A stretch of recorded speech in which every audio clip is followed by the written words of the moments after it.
કેમ છો બાળકો? જય સ્વામિનારાયણ. ધોરણ 4 વિષય આસપાસ પ્રકરણ 10 કબડ્ડી કબડ્ડી.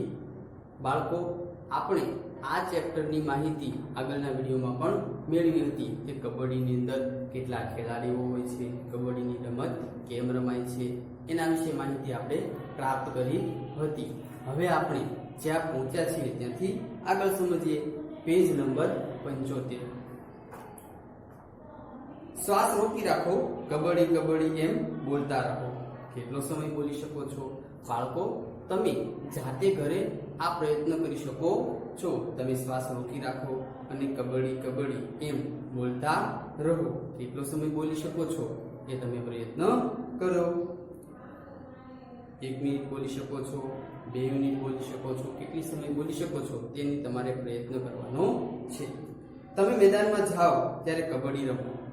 તમારા હાથ, પગ અને આંખો પર ધ્યાન આપો. જો બાળકો, કબડ્ડી રમતા હોય ત્યારે ખાસ ધ્યાન રાખવાનું કે તમારા હાથ પગને નુકસાન ન થાય અને આંખો પર નુકસાન ન થાય, એનું ખાસ ધ્યાન રાખવું. બીજું કે રમત રમતી વખતે તમારે હાથ પગનું ખાસ ધ્યાન રાખવાનું છે.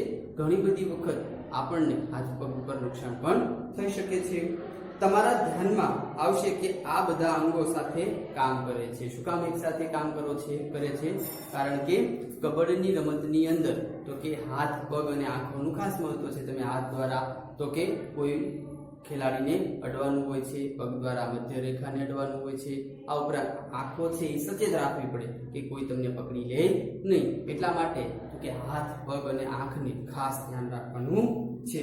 વિચારો અને કહો. બાળકો, અહીં સરસ મજાના પ્રશ્નો આપવામાં આવ્યા છે, એના જવાબ તમે પણ મૌખિક લખી શકો છો. કબડ્ડીમાં આઉટ થવું એટલે શું?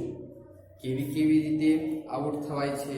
જો બાળકો, કબડ્ડીની રમતમાં કોઈ વ્યક્તિ આઉટ થઈ જાય એટલે તેને મેદાનની બહાર જતું રહેવું પડે છે. જો તેમાં દાવ લેવા જતા સામેનો ખેલાડી પકડીને તમારો શ્વાસ અટકાવી દે અને મધ્ય રેખાને અડવા ન દે ત્યારે આઉટ થયેલ ગણાય છે. એટલે કે તમે દાવ લેતા હોય અને સામેનો ખેલાડી તમને પકડી લે અને તમારો શ્વાસ છે એ અટકાવી દે, તમને કબડ્ડી કબડ્ડી બોલવા ન દે અને તમે એ સમય દરમિયાન મધ્ય રેખાને અડ્યા પણ ન હોય ત્યારે તમે આઉટ થયેલા ગણાય. દાવ દરમિયાન સામેનો ખેલાડી મેદાનની બહાર નીકળી જાય તો તે આઉટ થયેલો ગણાય. એટલે કે દાવ દરમિયાન જે સામેનો ખેલાડી છે મેદાનની બહાર જતો રહે તો પણ તે આઉટ થયેલો ગણાય.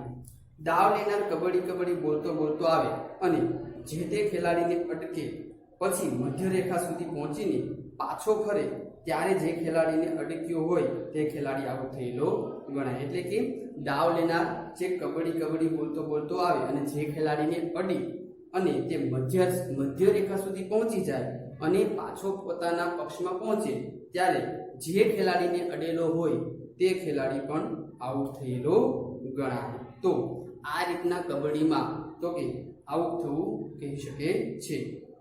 કેટલીક રમતોમાં દાવ લેનાર બીજાને અડવા જાય છે, કેટલીક રમતોમાં શોધવા જાય છે. આપણે જોઈએ શકીએ છીએ કે કબડ્ડી અને ખોખોની રમત છે એમાં રમતોમાં તો કે દાવ લેનાર બીજાને અડવા જાય છે. જ્યારે સંતાકુકડી અને ચોર સિપાહીમાં તો કે આ રમતની અંદર તો કે ખેલાડી છે શોધવા માટે જાય છે. તમે બીજી કઈ રમતો રમો છો? તેમાં દાવ લેનાર શું કરવાનું હોય છે? બાળકો, તમે કબડ્ડી, ખોખો અને આંધળા પાટાની રમત રમ્યા છે. આ સિવાય તમે કઈ રમત રમો છો તે પણ તમે જાતે કહી શકો છો. આગળ જોઈએ તો બાળકો, કર્ણમ મલ્લેશ્વરી વેઇટ લિફ્ટર છે. શું કહે છે? તો કે વેઇટ લિફ્ટર એટલે શું બાળકો? તો વેઇટ લિફ્ટર કોને કહેવાય? તો કે વજન ઉંચકવાની હરીફાઈમાં ભાગ લેનારને વેઇટ લિફ્ટર કહે છે. જે વજન ઉંચકવાની હરીફાઈ સ્પર્ધા કરવામાં આવે છે તેમાં જે ખેલાડી ભાગ લે તેને વેઇટ લિફ્ટર કહી શકાય છે. જો વેઇટ એટલે વજન અને લિફ્ટ એટલે કે ઊંચકવું, વજન ઊંચકવું, તેને વેઇટ લિફ્ટ પણ કહી શકાય છે. તે આંધ્રપ્રદેશની છે. જો આંધ્રપ્રદેશ છે એ રાજ્યનું નામ છે. જેવી રીતના આપણા રાજ્યનું નામ ગુજરાત છે એમ આંધ્રપ્રદેશ છે એ પણ એક રાજ્યનું નામ છે. તેના પિતા પોલીસમાં હતા. જો કર્ણમ મલ્લેશ્વરી છે એના પિતા છે પોલીસમાં હતા. મલ્લેશ્વરીએ 12 વર્ષની ઉંમરે વજન ઉંચકવાની શરૂઆત કરી હતી. હવે તે 140 એટલે કે 130 કિલોગ્રામ વજન ઉપાડી શકે છે. શું કહે છે કે મલ્લેશ્વરી છે જ્યારે 12 વર્ષની હતી, અંદાજિત કહી શકીએ કે તમારથી 1-2 વર્ષ નાની, ત્યારે તેને વજન ઉંચકવાની શરૂઆત કરી હતી. હવે તે 130 કિલોગ્રામ સુધીનો વજન ઉંચકી શકે છે. મલ્લેશ્વરીએ આંતરરાષ્ટ્રીય સ્તરે 29 ચંદ્રકો જીત્યા છે. જો મલ્લેશ્વરી છે એ 12 વર્ષની ઉંમરમાં જ વજન ઉંચકવાનું શરૂઆત કરી દે છે અને 130 કિલોગ્રામ સુધીનું વજન તે ઉપાડી શકે છે.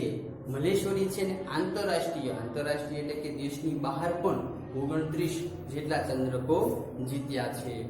તેની 4 બહેનો પણ વેઇટ લિફ્ટર બનવાના પ્રયત્નો કરે છે. તેની જે 4 બહેનો છે એ પણ તો કે મલ્લેશ્વરીની જેમ વેઇટ લિફ્ટર બનવાનો પ્રયત્ન કરે છે. બાળકો, આપણને તો કે આ પેરેગ્રાફમાંથી ઘણા બધા પ્રશ્નો પૂછાઈ શકે કે કર્ણમ મલ્લેશ્વરી કોણ છે, તેના પિતા શેમાં નોકરી કરતા હતા, મલ્લેશ્વરીએ કેટલા વર્ષની ઉંમરે વજન ઉંચકવાની શરૂઆત કરી. ત્યારબાદ એવો પણ પ્રશ્ન પૂછાઈ શકે છે કે તે કેટલા કિલોગ્રામ સુધીનો વજન ઉપાડી શકે છે અને વેઇટ લિફ્ટર એટલે શું, વેઇટ લિફ્ટર કોને કહેવાય. આ બધા જ પ્રશ્નો પૂછાઈ શકે છે અને બધા પ્રશ્નોનો જવાબ આપણને આ જ પેરેગ્રાફમાં મળી રહે છે. એટલા માટે આ બધા પ્રશ્નોનો જવાબ ખાસ યાદ રાખવાના છે. સરિતા ગાયકવાડ 1 જૂન 1994માં ડાંગ જિલ્લાના કરાડી આંબા ગામે જન્મેલ સરિતા લક્ષ્મણભાઈ ગાયકવાડ ગુજરાતની દોડવીર છે. શું કહે છે કે 1 જૂન 1994માં ડાંગ જિલ્લાના કરાડી આંબા ગામે તો કે જન્મેલ સરિતા લક્ષ્મણભાઈ ગાયકવાડ ગુજરાતની દોડવીર છે. તેના માતા પિતા ખેતીકામ સાથે જોડાયેલા છે. જો આ જે સરિતા ગાયકવાડ છે તેના મમ્મી પપ્પા છે એ ખેતીનું કામકાજ કરતા હતા અને જે સરિતા ગાયકવાડ છે આપણા ગુજરાતની ડાંગ જિલ્લાની છે અને સરિતા છે એ 400 મીટર દોડ અને 400 મીટર વિઘ્ન દોડમાં નિષ્ણાત છે. શું કહે છે કે સરિતા છે 400 મીટર દોડ અને 400 મીટર વિઘ્ન દોડમાં તો કે નિષ્ણાત એટલે કે નિપુણ છે. એશિયન ગેમ્સ 2018માં તેણે 4x400 મીટરની રિલે દોડમાં સુવર્ણ ચંદ્રક પ્રાપ્ત કરેલ છે અને હાલ સરિતા ગાયકવાડ ગુજરાત સરકારના બેટી બચાવો અભિયાનના બ્રાન્ડ એમ્બેસેડર પણ છે. જો બાળકો, આ પેરેગ્રાફમાંથી આપણને ઘણા બધા પ્રશ્નો પૂછાઈ શકે કે સરિતા ગાયકવાડનું પૂરું નામ જણાવો, તેનો જન્મ ક્યાં અને ક્યારે થયો હતો, ત્યારબાદ તે શેમાં નિપુણ છે અને તે કઈ તો કે દોડવીરમાં નિપુણ છે. એ સિવાય તેને એશિયન ગેમ્સમાં તો કે શેમાં સુવર્ણ ચંદ્રક જીત્યો છે. આ સિવાય તે કયા અભિયાનની બ્રાન્ડ એમ્બેસેડર છે એ પણ પ્રશ્ન પૂછાઈ શકે છે. તો આ પેરેગ્રાફ પણ ખાસ યાદ રાખવાનો છે. 3 બહેનોની વાત. આ ફોટોગ્રાફ જુઓ, તેઓ સાદા સરળ દાદીમા જેવા નથી લાગતા, પરંતુ તેઓ વિશેષ છે. શું કહે છે, તમે આ ફોટોગ્રાફ જોઈ શકો છો જેની અંદર સાદા સરળ દાદીમા જેવું દેખાય છે. ખરેખર તેના કરતા તેમાં કંઈક વિશેષ માહિતી આપણને પ્રાપ્ત થશે. ફોટોગ્રાફ 3 બહેનોની છે, જ્વાલા, લીલા અને હીરા. જે ફોટોગ્રાફ તમે પાઠ્યપુસ્તકમાં જોઈ શકો છો એમાં 3 બહેનો છે જેનું નામ છે જ્વાલા, લીલા અને હીરા. તેઓ મુંબઈમાં રહે છે. તે ત્રણેય કબડ્ડી રમતા હતા અને બીજાને પણ શીખવતા હતા. જો આ 3 બહેનો છે જ્વાલા, લીલા અને હીરા, તેઓ મુંબઈમાં રહે છે એટલે કે મુંબઈમાં રહેતા હતા અને કબડ્ડી પણ રમતા હતા. શું કે છે, અત્યારે તે મુંબઈમાં રહે છે અને કબડ્ડી રમતા હતા અને બીજાને શીખવતા પણ હતા. જ્વાલાએ કહ્યું, જ્યારે અમે યુવાન હતા ત્યારે છોકરીઓને આ રમત રમવાની છૂટ ન હતી. જો જ્વાલા શું કહે છે કે જ્યારે અમે યુવાન હતા ત્યારે તો કે છોકરીઓને કબડ્ડીની રમત રમવાની છૂટ હતી નહીં, એટલે કે કોઈ વ્યક્તિ છોકરીઓને આ રમત રમવા દેતા હતા નહીં.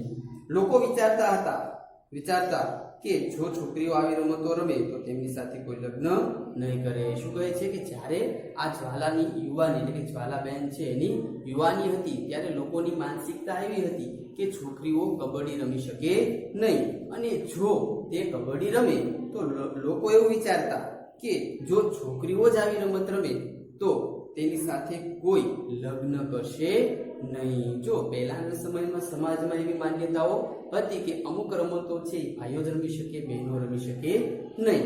એટલા માટે જ્યારે અત્યારની જોઈએ તો આપણે બધા જ રમત રમી શકીએ છીએ, ભાઈઓ હોય કે બહેનો બધી જ રમતો રમી શકીએ છીએ. એમાં ક્રિકેટ હોય, કબડ્ડી હોય, ખોખો હોય કે કોઈ પણ રમત હોય, જેટલા રમતો ભાઈઓ રમી શકે છે એટલી જ રમતો બહેનો પણ રમી શકે છે.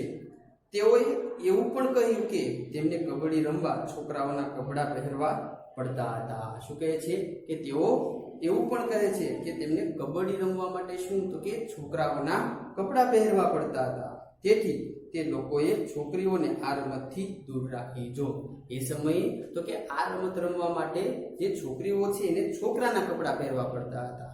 એટલા માટે તો કે લોકો છે એ છોકરીઓને આ રમત રમવા દેતા હતા નહીં, અને જેમ બને એમ તો કે કબડ્ડી ન રમે એવા પ્રયત્ન કરતા. જ્યારે અત્યારે તમે જુઓ તો બધા જ વ્યક્તિઓ એટલે કે છોકરા હોય, છોકરી હોય, નાના હોય કે મોટા હોય, બધા સાથે કોઈ પણ રમત રમી શકે છે.